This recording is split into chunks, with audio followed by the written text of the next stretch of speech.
வெளிப்படுத்தல் விசேஷம் 21ஆம் அதிகாரம். வெளிப்படுத்தல் விசேஷம் 21ஆம் அதிகாரம் அதன் 5ஆம் வசனத்தை வாசிக்க கேட்போம். 5ஆம் வசனம்.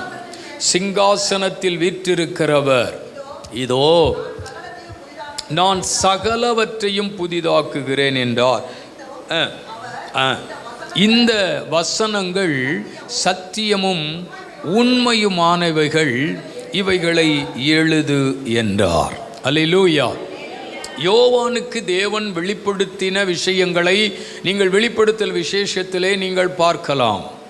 எப்படிப்பட்ட சூழ்நிலையில் யோவானுக்கு கர்த்தர் வெளிப்படுத்தினார்? டொமிஷியன் என்கிற அந்த சக்கரவர்த்தியின் காலத்தில் தேவனுடைய ஜனங்களை, தேவனுடைய ஊழியர்களை துன்பப்படுத்தின காலத்திலே தேவனுடைய மனிதனுக்கு கிடைத்த ஒரு பெரிய பாக்கியம் தேவனோடு பேசுவதற்காக இந்த யோவானை நாடு கடத்தினார்கள் பத்மு என்கிற ஒரு தீவுக்கு. அருமையானவர்களே, சரித்திரம் சொல்லுகிறது, கொதிக்கிற எண்ணெய் கொப்பரையிலே போடப்பட்டான். அவனுக்கு ஒரு சேதமும் வரவில்லை, அவனுக்கு ஒரு தீங்கும் வராததை கண்டு அந்த சக்கரவர்த்தி, இவன் ஒரு பயங்கரமான ஆளாயிருக்கிறான், இவனை இங்கே வைத்தால் சரிவராது, இவனை நாடு கடத்தி விடுவோம் என்று அவனை பத்மு என்கிற ஒரு தீவுக்கு நாடு கடத்தினார்கள். அந்த நாடு கடத்தப்பட்ட அந்த இடத்திலே தான் கர்த்தருடைய நாளிலே ஆவிக்குள்ளானான் யோவான். அப்படி ஆவிக்குள்ளான பொழுது தேவன் அவனுக்கு கொடுக்கப்பட்ட விசன், இல்லாவிட்டால் அந்த தரிசனம் தான் வெளிப்படுத்தல் விசேஷம். அதன் அப்படி தான் எழுதியிருக்கும், யோவானுக்கு வெளிப்படுத்தின விசேஷம் என்று எழுதியிருக்கும். என்ன ஆண்டவர் எழுத சொல்லுகிறார்? என்ன ஆண்டவர் சொல்லுகிறார்? சிங்காசனத்தில் வீற்றிருக்கிறவர், இதோ நான் சகலவற்றையும் புதிதாக்குகிறேன் என்று சொல்லுகிறார். நல்ல கையை உயர்த்தி அல்லேலூயா. இன்னைக்கு ஆண்டவர் ஒரு வார்த்தை உங்களுக்கு சொல்ல விரும்புகிறார். நான் எல்லாத்தையும் புதிதாக்க போகிறேன், சகலவற்றையும் புதிதாக்க போகிறேன். கர்த்தருக்கு ஸ்தோத்திரம். அருமையானவர்களே, ஒரு புதிதான ஒரு காரியத்தை கர்த்தர் உங்கள் வாழ்க்கையில், உங்கள் குடும்பத்தில், உங்கள் தனிப்பட்ட காரியங்களில் தேவன் செய்ய வேண்டும் என்று தேவன் விரும்புகிறார். சகலவற்றையும் புதிதாக்க போகிறேன். வேதம் சொல்லுகிறது, ஒருவன் கிறிஸ்துவுக்குள் இருந்தால் புது சிருஷ்டியாய் இருக்கிறான், பழையவைகள் எல்லாம் ஒழிந்து போயின, எல்லாம் புதிதாயின. ஸ்தோத்திரம். எல்லாம் புதிதான, புதிதாக்கப்பட்ட ஒரு நிலைக்குள்ளே ஆவியானவர் தேவனுடைய ஜனங்களை நடத்த தேவன் விரும்புகிறார். நான் சகலவற்றையும் புதிதாக்க போகிறேன். அதனால தான் ஏசாயாவில் வாசிக்கிறோம், இதோ நான் புதிய காரியத்தை செய்கிறேன் என்று கர்த்தர் சொல்கிறார். புதிய காரியத்தை செய்கிறேன். காலங்கள், நாட்கள் கடந்திருக்கலாம். ஒருவேளை இந்த வருஷத்தின் துவக்கத்தில் இருந்து சில நன்மைகளை எதிர்பார்த்து நடக்காமல் இருந்திருக்கலாம். சில காரியங்கள் நடந்து பிரயோஜனமாய் இல்லாமல் இருந்திருக்கலாம். ஆசீர்வாதத்தை அனுபவிக்க முடியாமல் இருந்திருக்கலாம்.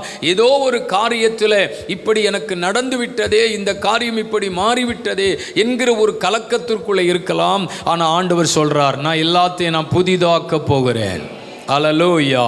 ஸ்தோத்திரம். ஆண்டவர் எங்கே எதை புதிதாக்க விரும்புகிறார்? எரேமியா 18ஆம் அதிகாரத்திலே வாசிக்கும் பொழுது, குயவன் தன் கையிலே வணைந்து கொண்டிருந்த பாத்திரம் கெட்டு போய்விட்டது, கெட்டு போய்விட்டது. வாசிக்கலாம். கர்த்தருடைய வார்த்தை எரேமியாவுக்கு உண்டாகி, படிக்கலாமா? வசனம். நீ எழுந்து குயவன் வீட்டிற்கு போ, அங்கே என் வார்த்தைகளை உனக்கு சொல்லுவேன் என்றார். அப்படியே நான் குயவன் வீட்டிற்கு போனேன். அவன் திருகையினாலே வணைந்து கொண்டிருந்தான். குயவன் வணைந்து கொண்டிருந்த மண்பாண்டம் அவன் கையில் கெட்டு போயிற்று. அப்பொழுது அதை திருத்தமாய் செய்யும்படிக்கு தன் பார்வைக்கு சரியாய் கண்டபடி குயவன் அதை திரும்ப வேறே பாண்டமாக வணைந்தான். தீர்க்கதரிசியினிடத்தில் ஆண்டவர் கேட்கிறார், இந்த குயவன் செய்தது போல நான் உங்களுக்கு செய்ய கூடாதோ? கவனியுங்கள். அப்போ எரேமியாவுக்கு கர்த்தருடைய வார்த்தை உண்டாகி, நீ எழுந்து குயவன் வீட்டுக்கு போ அப்படின்னு சொல்றார். ஏன் ஆண்டவர் போ சொல்றார்னா, அந்த அவனுக்கு ஒரு பாடத்தை கற்றுக் கொடுக்கிறதற்காக, சில விஷயங்களை அவன் அறிந்து கொள்வதற்கு கர்த்தர் நடத்துகிறார். நீ போ அப்படிங்கிறார். அங்கே போனோன்னு கேட்குறாரு, என்ன பார்க்குறா, என்ன நடக்குது? ஐயா, இங்கே ஒருத்தன் பானையை வணைஞ்சிக்கிட்டே இருக்கிறத பார்த்தேன். அப்படியா? ஆமாம். அப்படி பார்த்து கொண்டிருந்த பொழுது அவன் கையில் இருந்த மண்பாண்டம் உடைக்கப்பட்டு விட்டது. விட்டது, இல்லைன்னா அது கெட்டு போய்விட்டது. அவர் என்ன பண்ணுறாரு? கெட்டு போனது என்ன பண்ணுறாரு? அதை அவர் திரும்ப வேறே பாண்டமாக புதிய வடிவிலே ஒரு புதிய நிலையிலே அதை உருவாக்க அவர் விரும்புகிறார். கர்த்தருக்கு ஸ்தோத்திரம். அப்படிதான்ப்பா நானும் செய்ய விரும்புகிறேன் அப்படிங்கிற ஒரு வெளிச்சத்தை, ஒரு வார்த்தையை இந்த எரேமியாவுக்கு ஆவியானவர் சொல்லி கொடுக்கிறார். நான் சகலவற்றையும் புதிதாக்க போகிறேன். எதை ஆண்டவர் புதிதாக்க போகிறார்? உடைக்கப்பட்டதை ஆண்டவர் புதிதாக்க போகிறார். அல்லேலூயா. நல்ல ஒரு அல்லேலூயா சொல்லியிருக்கலாம். ஆமென், ஆமென். கவனிங்க, கவனிங்க. கர்த்தருடைய வார்த்தை சொல்லுகிறது, கெட்டு போனதை புதிதாக்குகிற கர்த்தர். மண்பாண்டம் கெட்டு போயிற்று. இப்போ அந்த குயவனுடைய மனசுக்குள்ள ஒரு எண்ணம் இருக்கு, இப்படி ஒரு பானை செய்யணும், இப்படி ஒரு பாத்திரம் செய்யணும் அப்படின்னு மைண்டில் ஒரு காரியத்தை நினச்சிருக்கிறார். அவர் நினச்சதை செய்யணும்னு விரும்புகிறார். ஆனால் அது ஒத்துக்கிட மாட்டேங்குது. அவர் பார்வைக்கு சரியாய் அது வரவில்லை.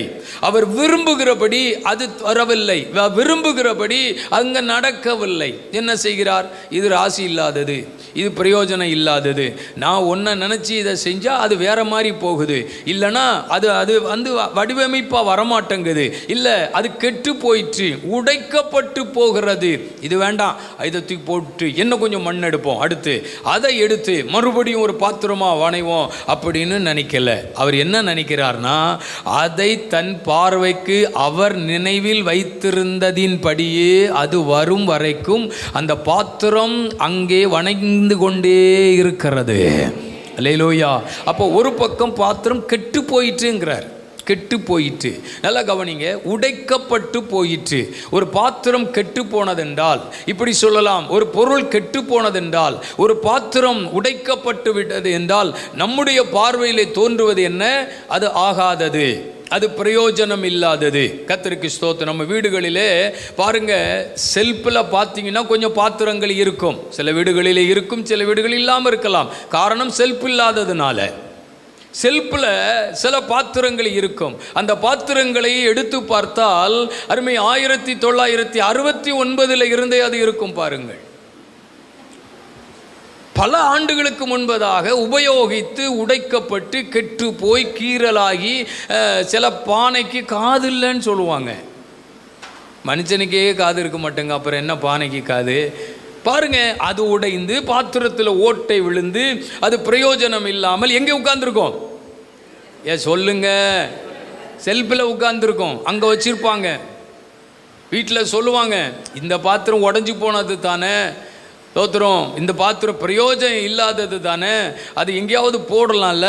பழைய பொருள் எடுக்கிறவன் தான் நிறைய பேர் வாரானே வீடு தேடி, அதை கொடுத்துட்டு ஏதாவது புது பாத்திரம் கொடுக்க மாட்டாங்க. அந்த உடஞ்சி போன பாத்திரம், இத்து போன பாத்திரம் எங்கே உட்கார்ந்துருக்கும்? அங்கேயே உட்கார்ந்துருக்கும்.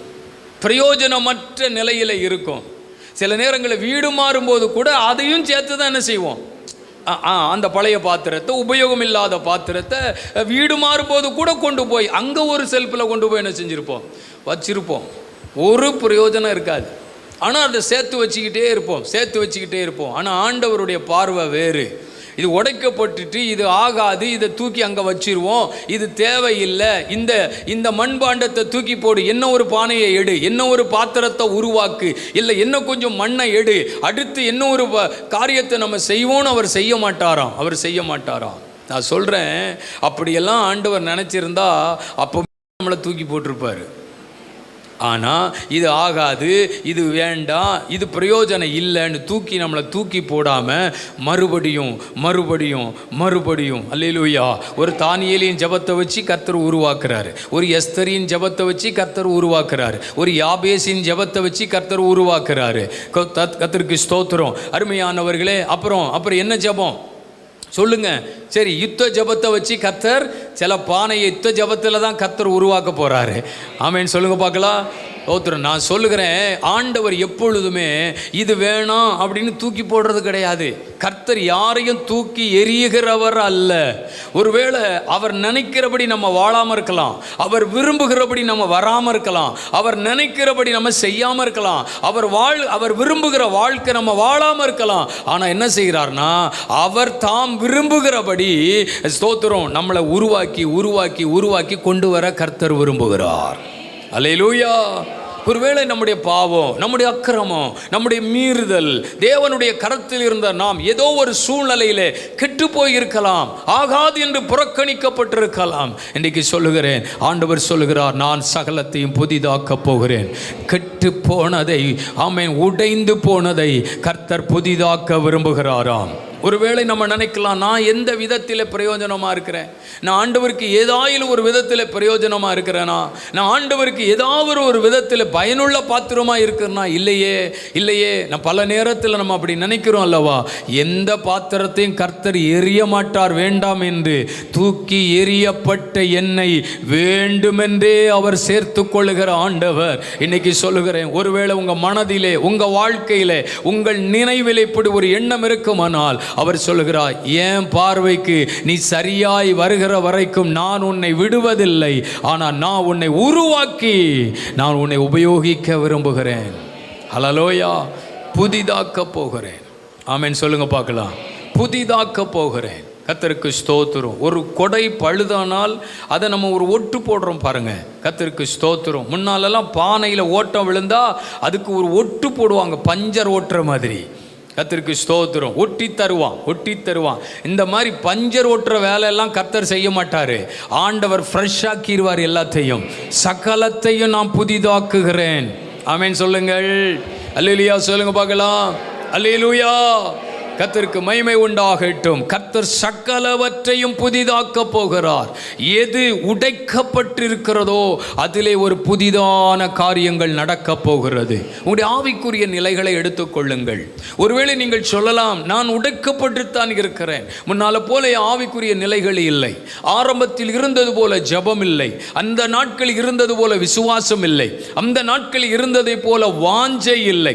முன்னாடி இருந்துச்சு, ஆரம்பத்தில் ரட்சிக்கப்பட்ட பொழுது ஆண்டவரை தேடின காலங்களில் அதெல்லாம் இருந்துச்சு. அன்னைக்கு 7 மணிக்கு கூட்டம்னா 6:30 மணிக்கே வந்துடுவேன், அவ்வளவு இன்ட்ரெஸ்ட். கர்த்தருக்கு ஸ்தோத்திரம். அருமையானவர்களே, இப்போ 8:15 தான் வர்றோம், ஏன்னா 8:30 மணிக்கு கூட்டம் முடிஞ்சிரும். அப்படி பாருங்க, போய் தலையை காட்டிக்கிட்டு வந்துடுவோம். எப்படி? தலையை காட்டிட்டு வந்துடுவோம். அப்படிங்கிற ஒரு நிலைமை. அது என்ன காரணம்னா, அது நம்முடைய ஆவிக்குரிய நிலையில் ஏற்பட்ட ஒரு தொய்வு.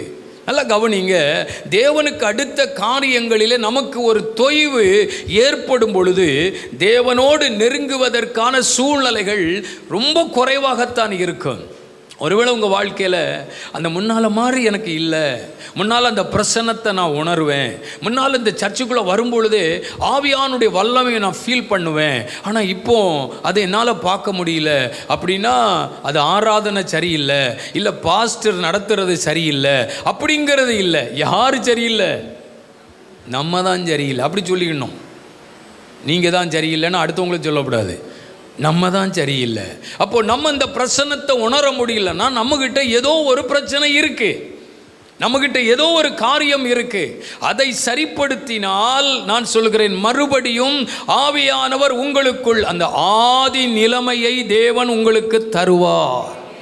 சபை ஆதி நிலைமைக்கு வரணும். சபை தேவனுடைய விரும்புகிற நிலைக்குள்ளே வர வேண்டும். அந்நாட்களில் இருந்த வாஞ்சையும் விருப்பமும் தேவனுடைய ஜனங்களுக்கு மிக மிக அவசியம். நம்ம நினைக்கிறோம் ஒரு கொடிய பஞ்ச காலம் தேசத்தை நிற்கும். அது ஆகாரத்தினால் உண்டாகிற பஞ்சம் அல்ல, தேவனுடைய வசனம் கிடைக்கக்கூடாத பஞ்ச காலம் அப்படின்னு எழுதி இருக்கிறது. அன்றை கவனியுங்கள், உடைக்கப்பட்ட நிலையில் இருக்கிறோம். அநேகருடைய ஆவிக்குரிய நிலைகளில் ஓட்டைகள், அநேகருடைய ஆவிக்குரிய நிலைகளில் உடைவுகள், அநேகருடைய ஆவிக்குரிய நிலையிலே பிளவுகள். இதை சரிப்படுத்த கர்த்தர் விரும்புகிறாரு. நான் சகலத்தையும் புதிதாக்க போகிறேன். நீ இப்படியே இருக்கணும், இப்படியே வந்து போய் இருக்கணும்னு கர்த்தர் விரும்பல. மறுபடியும் கர்த்தர் அந்த வல்லமை உங்களுக்குள்ள அனுப்ப போகிறார். அல்லேலூயா. நான் மறுபடியும் இதை செய்ய விரும்புகிறேன் சொல்றார் பாருங்க. இன்னைக்கு காலையில் பரிசுத்த ஆவியானவர்களோடு சொல்லுகிறார், உடைக்கப்பட்டதை நான் உருவாக்கி சகலத்தையும் புதிதாக்க போகிறேன். அல்லேலூயா. பரிசுத்த ஆவியானவர் அப்படிப்பட்ட காரியத்தை தேவன் செய்யட்டும். எது உடைக்கப்பட்டு கிடக்கிறது? ஆவிக்குரிய நிலைகளை சொன்னேன். சில நேரங்களில் சரீர பிரகாரமான காரியங்களில் உடைவுகள் இருக்கிறது. ஒரு வேலையை செய்தால் ஆசீர்வாதம் வரமாட்டேங்கு, ஒரு தொழில் செய்தால் ஆசீர்வாதம் வரமாட்டேங்குது, நம்ம பிரயாசப்படுகிறது வெற்றியாக இருக்க மாட்டேங்கிறது, எதையோ ஒன்றை எதிர்பார்த்து நம்ம செய்கிறோம், ஆனால் எங்கேயோ கொண்டு போய் விட்டு விடுகிறது நம்மளை. ஒரு உடைவு. ஆரம்பம் நல்லா தான் இருந்துச்சு, தொழில் நல்லா தான் இருந்துச்சு, வியாபாரம் நல்லா தான் இருந்துச்சு, பிரயாசம் நல்லா தான் இருந்துச்சு, ஆனால் இன்னைக்கு ஏதோ ஒரு உடைவு. இன்னைக்கு கர்த்தர் சொல்லுகிறார், நான் மறுபடியும் ஆமென், உன்னை நான் தொட நான் விரும்புகிறேன், உனக்குள்ள அற்புதமான கிரியையை நான் செய்ய நான் விரும்புகிறேன். ஹல்லேலூயா. புதிதாக்குறார்.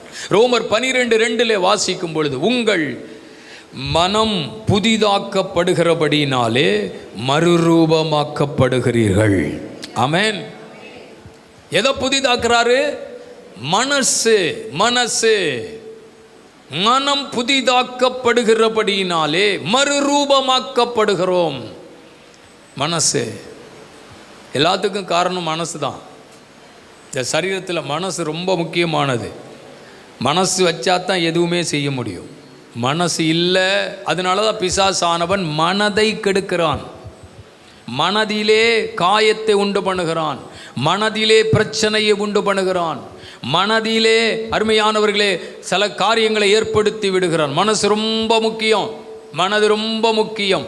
அப்போ பரிசுத்த ஆவியானவர் நம்மை தொடும் பொழுது நம்ம மனதிலே ஒரு மாற்றம் உண்டாகி மறுரூபமாக்கப்படுகிறோம்.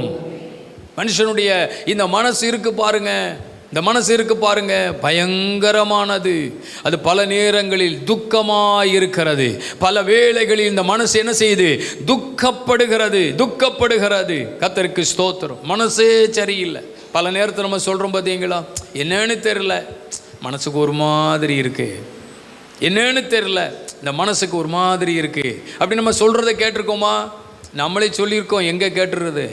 நம்மளே சொல்லியிருக்கோம், மனசு சரியில்லை. என்ன சிஸ்டர் ஒரு மாதிரி இருக்கீங்க? மனசே சரியில்லை பாருங்க. என்ன சரியில்லை? அதான் மனசே சரியில்லை, என்னன்னே தெரியல, தூக்கம் வர மாட்டேங்கு, ஒரு மாதிரி இருக்குது, தலை சுற்றுற மாதிரி இருக்குது, ஜபம் வர மாட்டேங்கு, பைபிள் வாசிக்க முடியல, ஸ்தோத்திரம், சாப்பாடு அது 4 நேரம் கரெக்டாக போயிட்டு தான் இருக்குது, ஒன்றும் பிரச்சனை இல்லை. மற்ற எல்லாத்துக்கும் தான் அந்த மனசு ஒத்துக்கிட மாட்டேங்கு. மற்ற எல்லாத்துக்கும் மனசு சரியில்லை, இது கரெக்டாக போயிட்டு தான் இருக்கா, அப்பப்போ ஜூஸ் வேறு போகுது, ஒன்றும் பிரச்சனை இல்லை. நல்லா கவனிங்க, இந்த மனசு இருக்கு பாருங்க, இந்த மனசு சரியில்லைன்னா ஒரு காரியத்தையும் செய்ய வைக்காது. இந்த மனசு சரியில்லைன்னா ஒரு அல்லேலியா கூட சொல்ல வைக்காது. இந்த மனசு சரியில்லைன்னா ஒரு ஆமேன் கூட என்ன செய்யாது, சொல்ல வைக்காது பாருங்க. அப்படியே ஒரு மாதிரி அப்படியே என்ன பார்த்துக்கிட்டே இருப்பாங்க, ஸ்தோத்திரம், ஒரு மாதிரியாக பார்ப்பாங்க பாருங்க. அப்போவுமே நம்ம நினச்சிக்கிடணும் மனசு சரியில்லை போல, அதனால தான் இப்படி பார்க்குறாங்களோன்னு. அதனால தான் பல நேரத்தில் அதை கண்டுக்கிடாமல் நாங்கள் பிரசங்கம் பண்ணுறது. நாங்கள் என்ன நினச்சிக்கிடணும், மனசு சரியில்லை போல், அதனால இவங்க அப்படி ஒரு உற்சாகம் இல்லாமல், கை தட்டாமல், பாட்டு போடாமல், அல்லேலூயா சொல்லாமல், ஸ்தோத்திரம், தேவனை ஆராதிக்காமல் ஒரு மாதிரி உட்கார்ந்துருக்காங்க அப்படின்னு நினச்சிக்கிடுறது தான். அல்லேலூயா. என்ன சொன்னாலும் கேட்காது இந்த மனசு, என்ன சொன்னாலும் இந்த மனசு இருக்கு பாருங்க, இது புதிதாக்கப்படணும். அல்லேலூயா. சாத்தா மனசை கெடுத்துட்டான். எல்லா காணிக்கையும் கொண்டு போய் கொடுங்க, பாசிட்டிவ் எல்லாத்தையும் வாங்கி அவர் நல்ல லக்ஸரியாக வாங்கிட்டே இருக்காருன்னு மனசை கெடுத்துட்டான். ஆனால் நம்ம என்ன ஊழியம் செய்கிறான்னு யாருக்காவது தெரியுமா? அது தெரியாது. தேவன் கொடுக்கிற காணிக்கையை நம்ம எங்கே விதைக்கிறோம், எப்படி விதைக்கிறோம், என்ன விதமான ஊழியம் செய்கிறோம் அப்படின்னு தெரியுமா? அது தெரியாது. கர்த்தருக்கு ஸ்தோத்திரம். உண்மையை சொல்கிறேன், இதுக்கு எல்லாம் காரணம் மனசு சரியாக்கப்படணும். மனதிலே இருக்கிற காயங்கள் மாறணும், மனதிலே இருக்கிற குழப்பங்கள் மாறணும், மனதிலே இருக்கிற போராட்டங்கள் மாறணும். அல்லேலூயா. ஸ்தோத்திரம். நிறைய பிரச்சனைக்கு காரணமே அதுதான். யோசித்து நினச்சி இப்படி இருக்குமோ, அப்படி இருக்குமோ, அது ஆயிருமோ, இது ஆயிருமோ, அதுக்கு என்ன பண்ண போகிறேன், இதுக்கு என்ன பண்ண போகிறேன், இப்படியே குழப்பி சீக்கிரமாக முடி வெள்ளையாயிருது, இல்லைனா கடிஞ்சு போயிடுது, ஏதோ ஒன்று நடந்துருது. நல்ல கவனிங்க. கவலைப்படாமல் இருந்தீங்கன்னா, நீங்கள் சந்தோஷமாக இருந்தீங்கன்னா, அதுதான் இந்த உலகத்தில் உங்களுக்கு பலன். மகிழ்ச்சியாக இருப்பதே. சும்மா தேவையில்லாத காரியங்களுக்கு கவலைப்பட்டு ஒடுங்கி, அவங்களுக்கெல்லாம் நடக்குது, இவங்களுக்கெல்லாம் நடக்குது, எங்கள் வீட்டுக்கு ஒரு நன்மை வரமாட்டேங்குது, எங்கள் வீட்டுக்கு ஒரு அற்புதம் நடக்க மாட்டேங்குது, தோத்துறோம், எப்போ பார்த்தாலும் தண்ணி அடித்து சாக்கடைக்குள்ளே கிடப்பான், அவனுக்கு ஒரு நன்மை நடக்குது. எப்போ பார்த்தாலும் முழங்கால் போட்டு ஏசப்பா ஏசப்பான்னு ஜெபிக்கிற எனக்கு நடக்க மாட்டேங்க. அவனுக்கு எப்போ வேணாலும் நடக்கலாம், நமக்கு ஏற்ற வேளையில் தான் நடக்கும். அல்லேலூயா. அவனை ஆண்டவர் கண்டுக்கிடவே இல்லை. ஆனால் நம்ம மேலே கர்த்தர் கவனமாக இருக்கிறார். நீதிமான்கள் மேல் கர்த்தருடைய கண்கள் நோக்கமாக இருக்கிறது. நமக்கு ஒரு காரியத்தை கர்த்தர் செய்யணும்னா அவர் சித்தப்படி தான் செய்வார், அவர் வேலைப்படித்தான் செய்வார், அந்த நேரப்படித்தான் ஆண்டவர் செய்வார். அல்லேலூயா சொல்லுவோமா? ஒவ்வொன்றுக்கு ஒரு நேரத்தை கர்த்தர் வச்சிருக்கிறார், ஒவ்வொருக்கு ஒரு காலத்தை வச்சிருக்கிறார். நமக்கு இப்போ நடந்துடணும் போல இருக்கு, நமக்கு சில காரியம் இப்போ நடந்தால் நல்லா இருக்கணும் போல தெரியுது. ஆனால் அவர் சொல்றார் நல்லா தாப்பா இருக்கும், ஆனால் அதுக்கு ஒரு வேலை வரணுமே, அதுக்கு ஒரு நேரம் வரணுமே. ஒரு கல்யாண வீட்டில் ஒரு திராட்சை ரசத்தை கொடுக்கறதுக்கு கூட ஒரு நேரத்தை கர்த்தர் வச்சிருந்தார் பாருங்க. அதுக்கு கூட சட்டுப்புட்டுன்னு ஒரு காரியத்தை செஞ்சு வாங்க எல்லாரும் சாப்பிட்டுட்டு போயிடலாம், ஆமாம் இந்த குரூப் அனுப்பணும், அடுத்த குரூப் வரும், அப்படிலாம் ஆண்டவர் யோசிக்கலை. அவர் சொன்னார் திராட்சை ரசம் வேணும்னா என்னுடைய நேரம் இருக்குது, நான் அப்போ சொல்லுவேன், அப்போ அது வரும், அதை சாப்பிடுங்க, அது உங்களுக்கு சந்தோஷமாக இருக்கும். ஒரு கல்யாண வீட்டில் ஒரு ஃபங்க்ஷனில் வந்து உட்கார்ந்த இடத்துல கூட ஒரு நேரத்தின்படியும் ஒரு வேளையின்படி தான் ஒரு அற்புதத்தை ஆண்டவர் செய்வார்னா, நமக்கு உன்னதமான உயர்வான ஒரு காரியத்தை மேன்மையான காரியத்தை செய்யும் பொழுது செய்ய மாட்டார், அப்படி தான் செய்வார். அல்லேலூயா. அப்போ நம்ம மனதில் ஒரு பாரம், மனசில் ஒரு கவலை, மனசில் ஒரு கஷ்டம், இப்படி நம்மளை வாழ்க்கையை ஒடுக்கி கொண்டே இருக்கிறது. ஒரு முறிந்த ஆவி நமக்குள்ளே இருக்குது. இன்னைக்கு சொல்கிறேன், எதை குறித்தும் கவலைப்படாதீங்க. ஆண்டவர் சொன்னார் காட்டு புஷ்பத்தை பாரு, பறவைகளை பாரு. ஆண்டவர் சில நேரத்தில் இப்படிலாம் பார்க்க சொல்லுவார், ஏன்னா நம்ம பார்க்கறது இல்லை. தோத்துறோம், இதெல்லாம் பாரு அப்படிங்கிறார். காட்டு புஷ்பங்களை பாருங்கிறார். நமக்கு அதான் வேலைன்னு கேட்போம். வீட்டில் எவ்வளோ வேலை இருக்குது, நீ போய் காட்டு புஷ்பத்தை பார்க்கணுமா? அவர் சொல்ல காகங்களை பாருங்கிறாரு.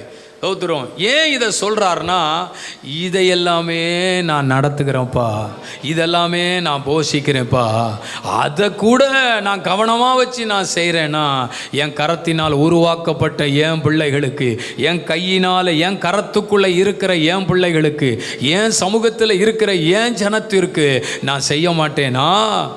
நான் அற்புதம் செய்ய மாட்டேனா? ஆமென். ஒரு நல்ல அல்லேலூயா வரலன்னா அது மனசு சரியில்லைன்னு அர்த்தம். நான் முதல்ல சொன்னது தான். ஆமென். மனதை புதிதாக்க விரும்புகிறேன். நான் ஆவில உணர்கிறேன், நிறைய பேருடைய மனதிலே காயங்கள் இருக்குது, நிறைய பேரில் வருத்தங்கள் இருக்குது. நீங்கள் வெளியே காண்பிச்சிக்கல பிரதர், நீங்கள் வெளியில் சொல்லலை சிஸ்டர். எதுக்கு போய் உங்ககிட்ட போய் சொல்லி சும்மா சும்மா எனக்கு இப்படி இருக்குது அப்படி இருக்குது அப்படின்னு எதுக்கு போய் சொல்லணும் அப்படின்னு நீங்கள் அப்படியே அதை சுமந்துக்கிட்டே தெரியுறீங்க. நீங்கள் சொல்லணுங்கிற அவசியம் இல்லை. அந்த ஆறுமுகத்தை பார்த்தாலே தெரியுது, முகம் காட்டி கொடுக்குது. இவங்க ஒரு வருத்தத்தோடு பயணிக்கிறாங்க, இவங்க ஒரு வருத்தத்தோடவே ஒவ்வொரு நாளும் வர்றாங்க போகிறாங்க. யார்கிட்ட போய் சொல்லி என்ன பிரயோஜனம்? யார்கிடத்தில் சொல்லி என்ன நடக்க போகுது? எல்லாம் நடக்கிற மாதிரி நடக்கட்டும் அப்படின்னு சுமந்து கொண்டிருக்கிறார்கள். அநேகர் பாரத்தை சுமந்துகிட்டு இருக்கிறாங்க. சொல்லி பிரயோஜனம் இல்லை, யார்கிட்ட போய் சொல்லி என்ன நடக்க போகுது அப்படிங்கிற ஒரு நிலைக்கு இவர்கள் மனது வந்து விட்டது. நீங்கள் சிலர் அப்படித்தான் இந்த காலவெளியில் இந்த ஆராதனைக்கு வந்திருக்கிறீங்க. அதனால தான் ஆண்டவர் சொல்கிறாரு, இன்றைக்கி உன் மனசில் இருக்கிற கவலை, பாரம், துக்கம், வேதனை, ஆமேன், வருத்தம் எல்லாத்தையும் தூக்கி போட்டு ஒரு புதிய மனதை கர்த்தர் கொடுக்க போகிறாரு. புது மனசு வருமானா நீங்கள் சொல்லுவோங்க, ஸ்தோத்திரம், கர்த்தர் பார்த்து கொள்வார், இது கர்த்தருடைய சித்தத்தின்படி நடக்கும், இது கர்த்தருடைய வேளையின்படி நடக்கும்.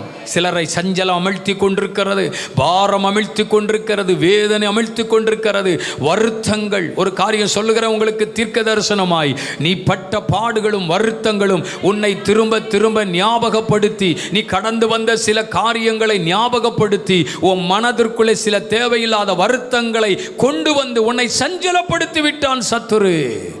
ஆனால் இன்னைக்கு ஆண்டவர் சொல்றாரு, அந்த வருத்தங்களை மறந்து போகும்படி ஒரு புதிய காரியத்தை செய்ய போறேன். அல்லேலூயா. புதுசா ஒரு காரியம் நடக்கும்போது பழசு என்ன செஞ்சிடும்? மறந்துடும். பாருங்க, இன்னைக்கு ஆண்டவர் தான் சொல்றாரு, நான் புதிதாக்க போகிறேன். என் ஜனங்கள் மனதளவிலே பாதிக்கப்பட்டிருக்கிறார்கள். போய் சொல்லுகிறதற்கு இடமில்லை என்று நினைக்கிறார்கள். வீட்டுக்குள்ளே சொல்ல முடியல, பக்கத்து வீட்டில் சொல்ல முடியல, நண்பரிடத்தில் சொல்ல முடியல. சொல்லியாச்சுன்னா உடனே ரெக்கார்ட் பண்ணி உலகம் ஃபுல்லாக போட்டு விட்டுறாங்க. நம்ம சாதாரணமாக தான் பேசுகிறோம், எல்லாம் இப்போ கேமராவோடே தெரியுது. எப்போ எதை எடுக்கலாம், எப்போ எதை சொல்லலாம், எப்போ எதை அனுப்பலாம், யாருக்கு எதை சொல்லலாம், இப்படியே உலகம் தெரியுது. அதனால் இப்போ யாருக்கிட்டையுமே என்ன செய்கிறதில்ல, பேசுறதில்ல. அப்படி ஒரு நிலைமைக்கு வந்துட்டோம். நான் சொல்கிறேன், உன் வருத்தம் என்னோட மாறும். கர்த்தர் ஒரு புதிய காரியத்தை செய்ய போகிறார். ஹல்லேலூயா. புதிய காரியத்தை செய்ய போறார். நீ சுமந்து கொண்டு வந்த பாரத்தை இனி சுமந்து கொண்டு போக மாட்டாய். நீ சுமந்து கொண்டு வந்த பலவீனத்தோடு நீ சுமந்து போக மாட்டாய். நீ சுமந்து வந்த வேதனையோடு நீ சுமந்து போக மாட்டாய். இன்னைக்கு ஏதோ ஒன்று இறங்குற மாதிரி தெரியுது, ஏதோ ஒரு சூழ்நிலை உன்னை விட்டு மறைகிற மாதிரி இருக்கு, ஏதோ ஒரு காரியம் உன்னை விட்டு விலகி போய் நீ சொல்ல போறீங்க, இன்னைக்கு தான் மனசு ஃப்ரீயா இருக்குப்பா. ஏன் தெரியுமா? ஆண்டவர் சொல்றாரு, என் காரணம் இதை செய்ய போகுது. உடைக்கப்பட்ட இடத்துல மனசு உடைஞ்சிருக்குதா? ஒருவேளை உங்கள் சரீரத்தில் ஏற்பட்ட வியாதி நிமித்தம் மனசு உடைஞ்சிருக்குதா? இந்த பலவீனம் எப்படி மாறும்னு தெரியல, இதனுடைய முடிவு என்ன சொல்ல போறாங்கன்னு தெரியலையே. சிம்டம்ஸ்லாம் பார்த்தா வேற மாதிரி இருக்கு. ஐயோ இது எப்படியோ மாறிடுமோ. பயப்படாதீங்க, பயப்படாதீங்க. கர்த்தருடைய கரம் இன்னைக்கு உங்களை தொடும். கல்லறைக்குள்ளே இருந்த ஒரு லாசருவையே, செத்து போனவன் கல்லறைக்குள்ளே போகும்போது அவன் சரீரம் வியாதிப்பட்ட சரீரமாய், வியாதிப்பட்டு தான் அவன் மரித்தான். ஆனால் அவன் உள்ளே இருந்து வெளியே வரும்போது புது மனுஷனாக வந்திருப்பான். ஆமென் சொல்லுங்க. இப்போ அவன் வியாதி சுகமாக இருக்கும், பலவீனம் மாறி இருக்கும்.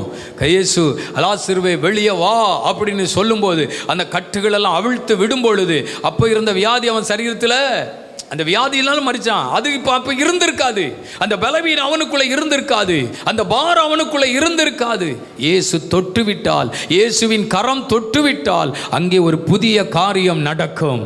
இன்னைக்கு சொல்லுகிறேன், கர்த்தருடைய கரம் இந்த நாளில் உங்களை தொட போகிறது. ஓ ஹல்லேலூயா. வியாதியின் பலவீனத்தின் நிமித்தம் மனது பாதிக்கப்பட்டு உடைந்து போய் இருக்கிறீர்களா? ஒருவேளை இந்த வியாதியை குறித்த பாரம் உங்களை அமிழ்த்துகிறதா? இதுக்கு என்ன செய்ய போகிறேன் தெரியவில்லை என்று நினைக்கிறீர்களா? இயேசுவின் கரம் உங்களை தொடும். உங்க சரீரம் புதிதாக்கப்படுகிறது. சாவுக்கு ஏதுவான இந்த சரீரத்தை அவர் உயிர்ப்பிக்க வல்லவராய் இருக்கிறார். அல்லேலூயா. சிங்காசனத்தில் வீற்றிருக்கிறவர் சொல்கிறார், இதோ நான் சகலவற்றையும் புதிதாக்குகிறேன்.